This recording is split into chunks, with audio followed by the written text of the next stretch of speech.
Shavua Tov, everyone. Welcome to week number 55 in our Tillis Tells WhatsApp story group.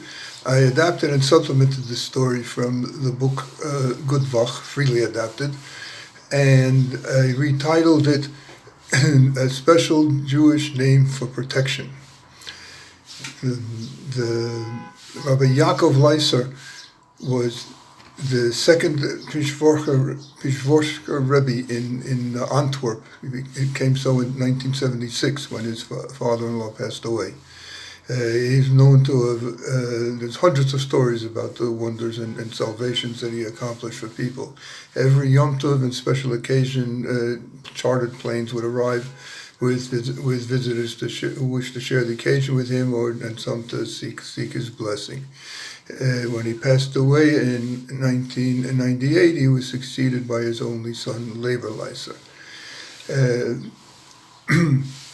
One time, he was sitting at his tish on Friday night. At tish is like his extended table after the meal when the chasidim gathered there, and he wanted to deliver a Devar Torah, a word of Torah, to his gathered chasidim there. And all of a sudden, he was speechless. He realized he had forgotten what he had prepared to say, and that had never happened to him before. He didn't know what to do. He certainly didn't feel comfortable about leaving without telling them anything. So he cast about in his memory to maybe he could find an appropriate story. Then he smiled to himself as he recalled this episode from nearly 150 years earlier. The Rabbi David Moshe of Chortkov, the first Chortkov Rebbe, he was the fifth of the six holy sons of the Rabbi Yisrael of Rizhin, the famous Halik of Rizhin, the holy Rizhin Rebbe. And after his father passed away, he attracted thousands of followers. So one time this couple came to him to seek his advice and blessing.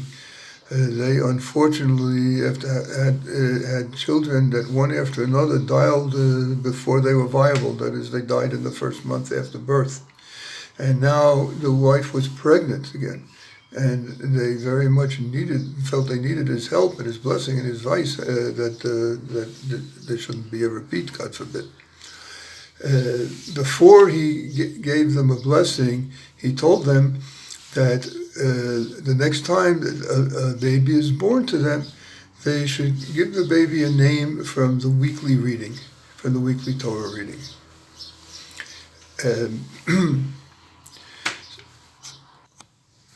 And the wife indeed did come to term and give birth, and that Shabbat was Shabbos Parshas Naso, like the weekly reading that we had today, and which was also the weekly reading that night that the Besorshka Rebbe was telling this story. So in Parshas Naso there are many names. I counted. There's more than 30, but they're all men's names, and she had given birth to a daughter, so they didn't know what to do.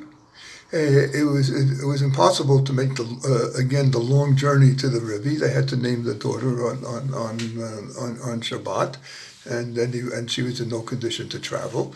So they decided they'd ask the advice of the local Rav, the local Orthodox rabbi. So they told him the whole sequence of events.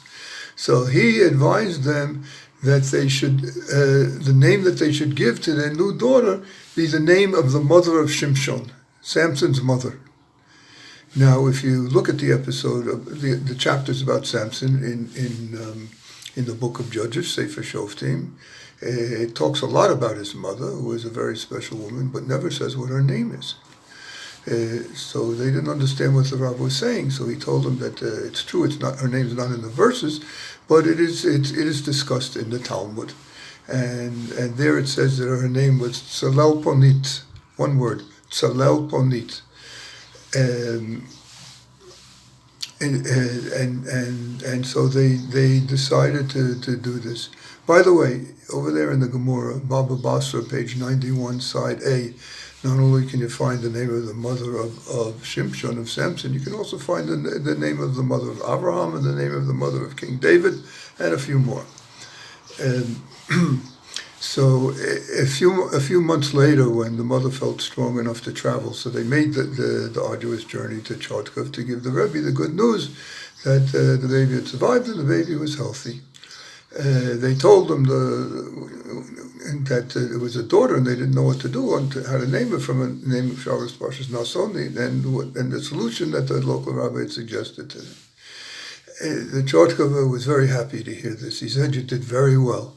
He said, "The Maharsha was a great Torah sage, one of the greatest Torah sages. He lived in the 16th century.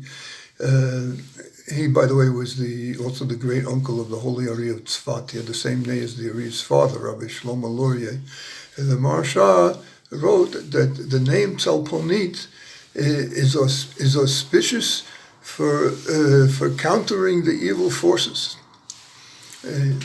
So whatever was involved in causing them to lose baby after baby couldn't compete with the name. Couldn't do it to the baby with the name Tzalal Ponit.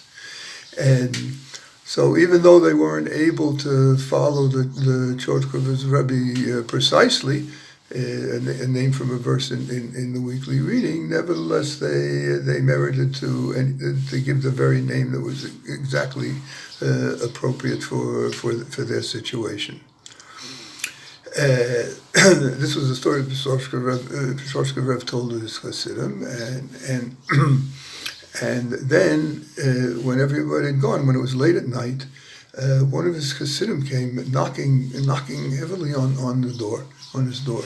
He opens it, and the chassid told him that his daughter had a terrible accident, and she was in a coma. He was frantic, didn't know what to do. The doctors weren't optimistic. So the Sorska Rebbe began to think, this was so strange. I never forgot the words of Torah that I prepared to say. And my mind took me to this story. Maybe the whole reason was to help this chassid.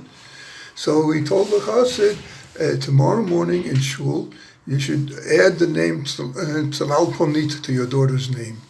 This is when name change is usually done in front of the Torah, when there's a minyan to ratify it with amen, and a mishperek, a blessing over the Torah. So the chassid accepted this advice, and the next morning he did that. He added the name. And that same day, his daughter had a sudden, miraculous, and full recovery.